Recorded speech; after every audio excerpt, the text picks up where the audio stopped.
PTI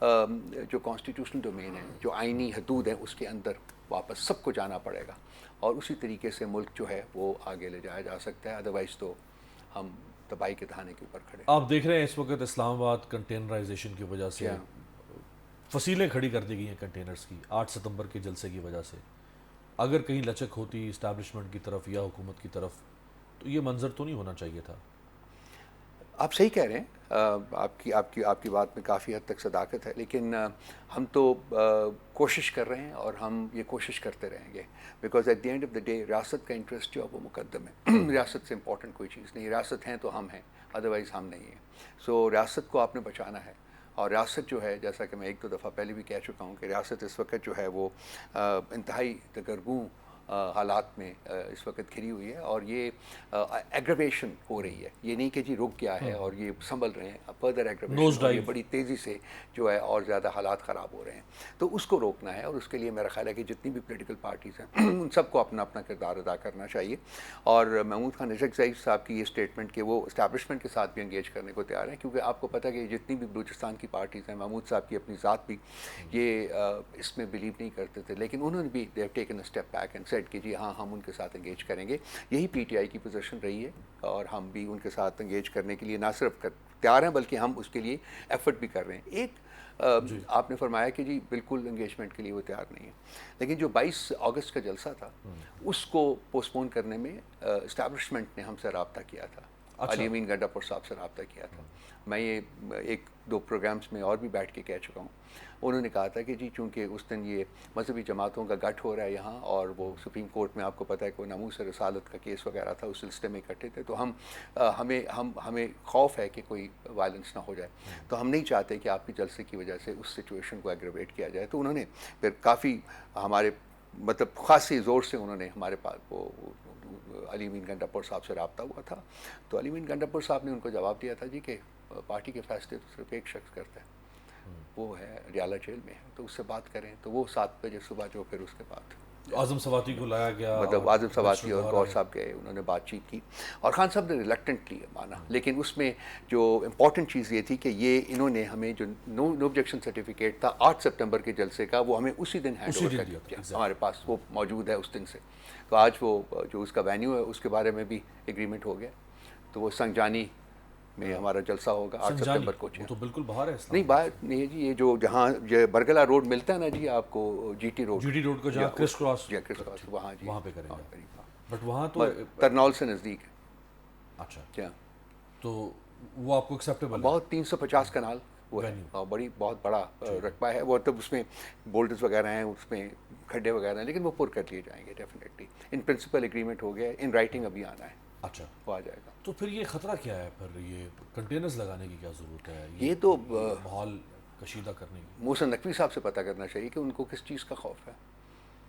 اجازت بھی آپ کو دے رہے ہیں، 8 ستمبر کی بھی دے دی، وینیو فائنل ہو گیا، سب کچھ ہے. بٹ وینیو تو پہلے 2 دفعہ فائنل ہوا، ایک دفعہ روات پہ، ایک دفعہ ترنول پہ، اور دونوں دفعہ کینسل ہوا ایک دن پہلے. میرا نہیں خیال کہ اب ہوگا، کیونکہ اس کی بیک گراؤنڈ ڈفرینٹ ہے.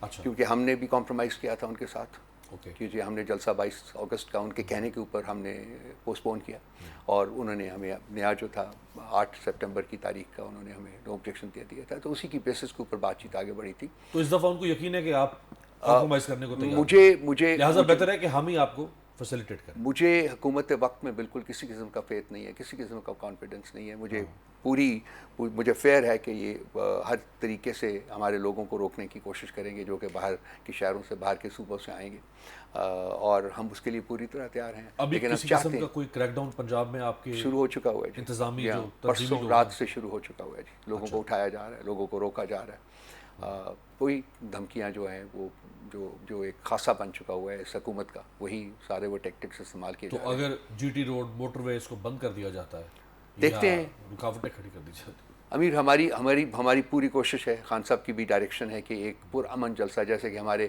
ماضی میں سب جلسے ہوتے رہے ہیں، یہ بھی ایک پرامن جلسہ ہونا چاہیے. تو لیکن اس کی ایکول رسپانسبلٹی جو ہے وہ حکومت ایڈمنسٹریشن کے اوپر بھی ہے، اور ایکول رسپانسبلٹی اسٹیبلشمنٹ کے اوپر اس لیے ہے کہ جی اس وقت پاکستان میں طاقت کا منبع وہی ہے. اور یہ انہی کے کہنے کے اوپر جلسہ آگے ہوا ہے، انہوں نے ہی اجازت دی ہے، سارا کچھ انہی کے ساتھ ہی یہ انڈرسٹینڈنگ ہوئی ہے ہماری. تو میرا خیال ہے کہ رسپانسبلٹی ان کی بھی آتی ہے. تو ہمیں امید ہے کہ یہ پرامن طریقے سے یہ جلسہ ہمارا ہو آپ کہہ رہے ہیں کہ انتظامیہ پرووک نہ کرے. انتظامیہ نے پرووک کرنا ہی کرنا ہے, لازمی بات ہے, وہ تو اس بارے میں ہمیں کوئی شک نہیں ہے, لیکن I hope that they are stopped, یعنی کہ ان کو روکا جائے گا. اگر فار انسٹنس اگر 8 ستمبر سے پہلے 7 ستمبر کو شام کو آدھی رات کو جلسہ کینسل, چیف کمشنر دوبارہ نوٹیفیکیشن جاری کر دے, سامان اکھاڑ دیں, پولیس پہنچ جائے, سو واٹ؟ جلسہ ہوگا جو تو آپ کو گھسنے نہیں دیں گے جلسہ جلسہ کیسے ہوگا؟ ہوگا.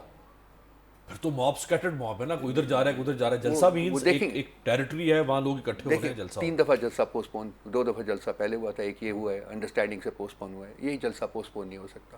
خان صاحب کی اسٹیٹمنٹ آپ نے شاید دیکھی, انہوں نے کہا جی کہ اگر کوئی میرے نام کو لے کے یہ کہے کہ جلسہ پھر پوسٹ بھی نہیں پون, ماننا, تو آپ نے نہیں ماننا. وہ تو بڑی کیٹیگوریکل اسٹیٹمنٹ. انہیں سمجھ, اور تو وہ ہماری بھی گائیڈ لائنس وہی ہے.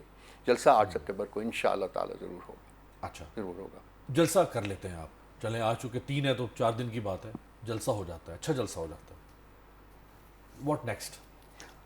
شو کر دیا آپ نے, آپ کے پاس اسٹریٹ پاور بھی ہے, آپ کے پاس پولیٹیکل مسلز بھی ہیں, واٹ نیکسٹ؟ الٹیمیٹ حل امیر ڈائلاگ ہے, الٹیمیٹ حل ڈائلاگ ہے. اس کے بغیر یہ مسل پاور آپ نے شو کرنی, میں فرینکلی وی ڈونٹ لوک وہ ویسے بھی لوگ جانتے ہیں کہ ہے موجود ہے.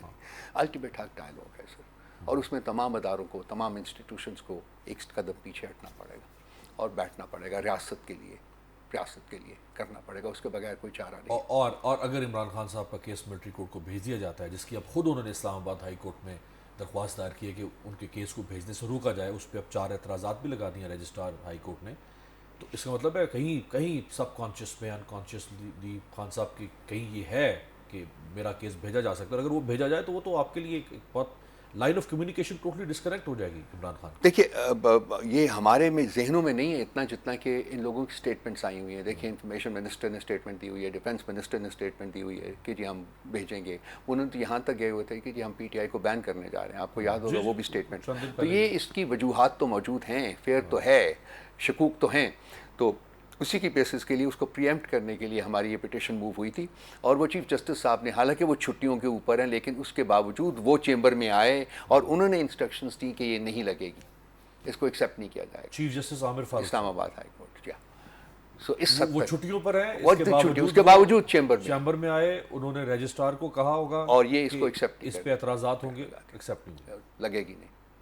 تو یہ تو ہو رہا ہے, اس بارے میں تو کوئی شک نہیں. اور اسی اسلام آباد ہائی کورٹ کے 6 جج صاحبان نے اسی قسم کی انٹرونشن کے خلاف جو ہے وہ خط لکھا تھا, آپ کو یاد ہوگا, جس کے بعد ایک وہ جو جوڈیشل ریوائول کا ایک فیز ہے وہ شروع ہوا ہے اور وہ کنٹینیو کر رہا ہے. وی آر ویری ہوپ فل کہ وہ کنٹینیو کر. کیا میں کہہ سکتا ہوں کہ ملٹری کورٹ پہ خان صاحب کے کیس جانے کا مطلب ایک لٹمس ٹیسٹ ہے کہ آپ کے معاملات ریاست کے ساتھ سیٹل ہو رہے ہیں؟ اگر ہو رہے ہیں تو پھر کیس نہیں جائے گا, اگر نہیں ہو رہے تو پھر کیس اگر جا رہا ہے تو اس کا مطلب ہے پھر تھنگز آر ناٹ گڈ. ایک لحاظ سے ایک انڈیکیٹر ہوگا, میں ٹو دیٹ ایکسٹینٹ اس میں آپ کے ساتھ ایگری کرتا ہوں کہ ایک انڈیکیٹر ہوگا. لیکن دیکھیے جو قدغن لگائے جا رہے ہیں اڈیالہ میں بھی, مثلاً ہم 6 لوگ ہر جمعرات کو جاتے تھے, پولیٹیکل لیڈرشپ میں سے 6 لوگ جاتے تھے, اس کو پہلے کٹ کر کے انہوں نے 3 کر دیا.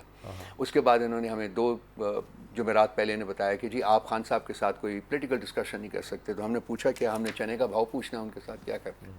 تو وہ اس کا کوئی جواب نہیں تھا, لیکن وہ آرڈرز جو تھے وہ پڑھ کے ہمیں سنا رہے تھے. تو میں تھا, عمر صاحب تھے اور شبلی صاحب تھے, ان دونوں نے تو کہا جی کہ ہم ان کنڈیشنز کے انڈر نہیں ملیں گے. میں نے کہا جی میں ملتا ہوں جا کے, کیونکہ میری وہ قید سے واپس آنے کے بعد وہ پہلی ملاقات تھی ان کے ساتھ, تو آئی وانٹڈ ٹو میٹ ہم. تو میں گیا, سارا کچھ بیٹھے ڈسکس کیا. لازمی بات ہے اس میں پولیٹیکل ڈسکشن بھی ہوئی, ایڈمنسٹریٹو میٹرز جو تھے وہ بھی ڈسکس ہوئے. جب باہر آیا واپس تو دوسرے دن انہوں نے میرے اوپر بین لگا دیا کہ چونکہ آپ نے پولیٹیکل ڈسکشن کیا ہے تو اس لیے آپ بھی نہیں مل سکتے. تو لاسٹ تھرسڈے کو میری میٹنگ نہیں ہونے دی ان کو ساتھ, جمعرات کو میں نہیں ملا. سو قدغن تو یہاں لگ رہے ہیں. خان صاحب کی ریسٹرکشن جو بہت ہے, ان کو اپنی بیگم صاحبہ کے ساتھ بھی بیٹھ کے بات نہیں کرنے دی جاتی, اپنے بچوں کے ساتھ ان کو بات کرنے کی اجازت نہیں دی جا رہی, حالانکہ کورٹ کی آرڈرز ہیں, کورٹ کی اجازت کے ساتھ ہے. یہ بھی جو پولیٹیکل لیڈرشپ کی جو ان کے ساتھ میٹنگ تھی, یہ بھی کورٹ کے آرڈرز کے اوپر ہوئی ہے, یہ پہلے نہیں ہوتی تھی. پھر اس کے سب کچھ ہے, تو ایک virtually on a daily basis no court orders کی وائلیشن ہو رہی ہے, آئین اور قانون کی وائلیشن ہو رہی ہے. لیکن وہاں کوئی سنوائی تو ہے نہیں ہے نا جی, کس کے پاس جائے انسان, کس سے بات کرے. بہت بہت شکریہ, بہت بہت شکریہ. رؤف اسد صاحب, سیکرٹری اطلاعات پاکستان تحریک انصاف, ہمارے ساتھ موجود تھے. اب اس وقت سب سے اہم خبر ہوگی 8 ستمبر کا جلسہ ہو تو بھی خبر بنے گی, اور جلسہ نہ ہونے دیا گیا تو بھی خبر بنے گی. ایک بریک پر جاتے ہیں, بریک سے واپس آئیں گے تو ہمارے ساتھ ماہر معیشت موجود ہوں گے. بات کریں گے حکومت کے اس دعوے پر کہ مہنگائی سنگل ڈیجٹ پر آ چکی ہے.